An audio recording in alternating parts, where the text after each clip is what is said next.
الأكلات الجميلة اللي تحبي تعمليها في الشتاء. الأكلة دي جميلة جدا، عايزة كده لما مجرد ما بتقليها بتتاكل. جميلة جدا. ايه رأيكم في البمبار الجميل ده؟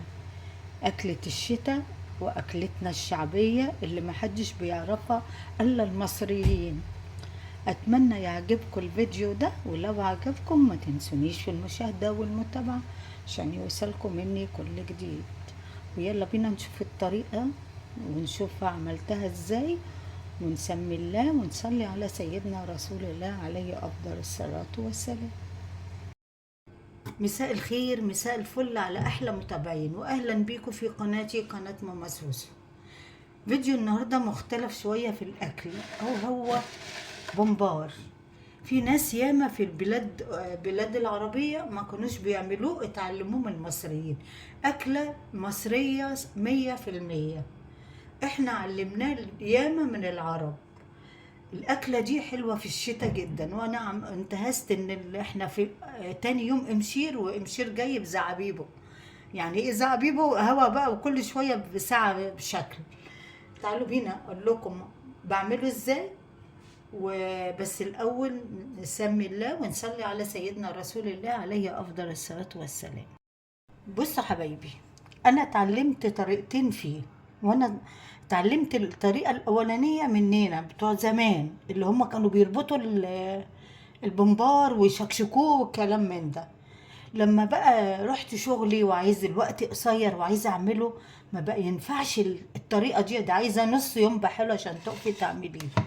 الطريقة بتاعت زمان صعبة شوية، الناس دي الله كان في عونهم، كانوا بيتعبوا. أنا بقى بص جبته، بص غسلته حلو جدا، شايفين أبيض زي الفل. بتغسليه بإيه؟ أول حاجة بتمسكي تقلبيه وتغسليه، مش تغسليه، تنقعيه في خل وملح وسيبيه. بعد كده ادعكيه. عايزه تدعكي بظهر السكينه او بنفس السكينه على كده على الرخامه، على الخشبه بتاعت التخريط الحاجه. وبعد كده بتدعكيه تاني بملح وبخل بعد ما تقلبيه ودقيق.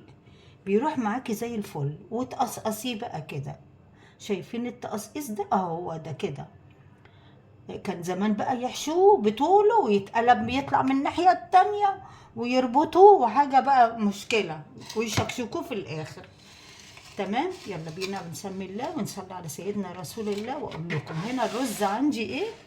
الرز عن الخلطة، يعني الرز بخضرة محشي، اللي هي بقدونس، كزبرة، شبت. بيخلي ريحة الخضرة والأكل حلو جدا. ومع نعناع برضو حلو جدا. وطماطم، ملح، فلفل اسود، هريسة، وزيت. بس يلا بينا نبدأ وأقول لكم ازاي. تمام. يلا بينا نبدأ ونقول لكم ايه بقى. انا بحب اخد المية بتاعت المحشي. طالما بمبار ما باخدش الميه وانا بعديها، لا، ممكن ابقى انصفتها وخدتها خلاص، بعد كده ما باخدهاش. لو اي محشي ممكن تاخديها وانت بتحشيه، لكن البمبار بالذات ما بتاخدهوش. يلا بينا بقى نحشي، اوريكم ازاي للبنات المبتدئه والناس اللي متعرفش. بصي، دايما تخلي الحته السمينه من جوه، تبقى تحشي منها. بصي بحط صوابعي كده، عايزاكم تشوفوا كده. دور لكم الكاميرا كمان كده. شايفين انا صوابعي اهي كده اهي، وبحشي كده اهو بسرعه كده، بيتحشى بسرعه لعلمكم قوي قوي. من ناحيه واحده انا بحشيه، لو هي طويله ممكن تحشيها من ناحيتين اهي. تنزليها كده تحت اهو بايديك. معلش الفيديو بيطول شويه، بس ان شاء الله مش هطول بعد كده اهو.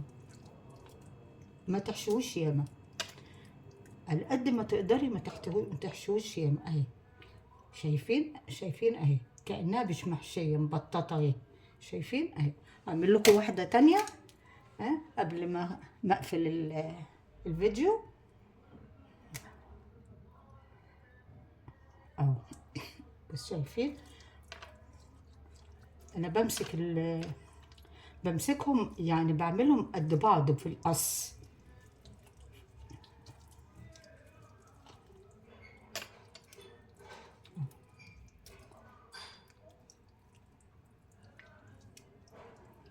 اهي خلاص كده اهي، شايفين اهي.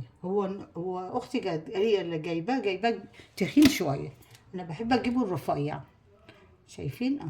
خلاص كده مره واحده تالته، عشان ايه ما اطولش الفيديو، عشان بعد كده هروح بعد ما اخلص هروح على البوتاجاز بيه.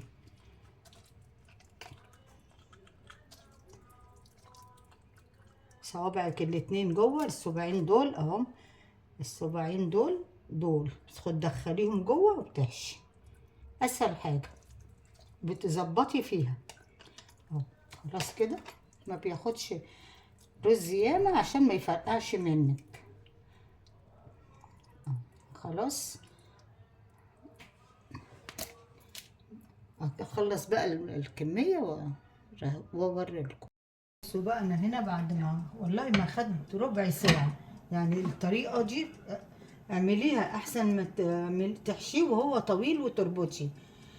سهله جدا، بتسهل عليكي. ظروف الحياه دلوقتي مش مستحمله انك انت تقعدي طول اليوم في المطبخ. حطيت ميه سخنه تغلي وحطيت عليها، كنت ضاربه طماطم، حطيت عليه الطماطم اهي اهو. شايفين؟ هنسمي الله واقول لكم هنا ايه. هنا ورق لورو، واللي هو الغار، وحبهان ومستكه وشويه ملح صغيره، عشان هنا في ملح. نحطهم بسم الله. الميه اهي بتغلي، نشوف بقى هنعمل ايه. نجيب البمبار جنبيه، عايزاها تغلي كمان اكتر، خليها تغلي شويه وارجع بقى. بتغلي الميه جامد، نزل هنا بسم بحاله كده بسم الله، بيقفل مع نفسه، الطرفين يقفلوا مع نفسهم. بس اي حاجه فيها رز ولا حاجه نزليها كده. ولما تعمليه رفيع كده، يعني الكيلو ما خدش ال3 كوبايات رز، فضل شويه صغيره خالص كان يتحشى بيها فلفلتين. شايفين؟ دايما سموا الله وصلوا على سيدنا رسول الله وانت بتعملي الاكل كده، عشان ربنا يكرمك، ودايما تحبي مطبخك وانت بتعملي الاكل يطلع الاكل منك سكر. تمام اهو. بس الميه لسه بدات تبرد، ما بحطش بقى، استنى عليها لما تغلي واكمل الباقي. بصوا بعد ما هنا حطيته كله في الحله، شايفين اهو. شايفين اهو. بس المقاس صغير ازاي، يستوي بقى مع نفسه، عشان احيانا بيكون ياخد سوا كتير. الشوربه دي بتبقى حلوه كمان، ممكن تفتتي فيها، بتبقى حلوه جدا يعني. يستوي بقى وارجع لكم تاني بعد ما، عشان احمره في الاخر. بصوا يا جماعه، انا جسيتها كده لقيتها استوت خلاص، يعني قعدت بتاع ساعه كده، لان كمان اتشغلت عنها وسبتها كده.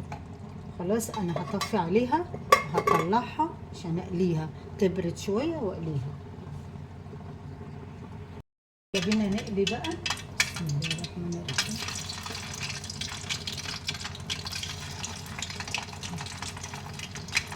لو في رزايه بقى فيه تفرقع يعني تنطر كده.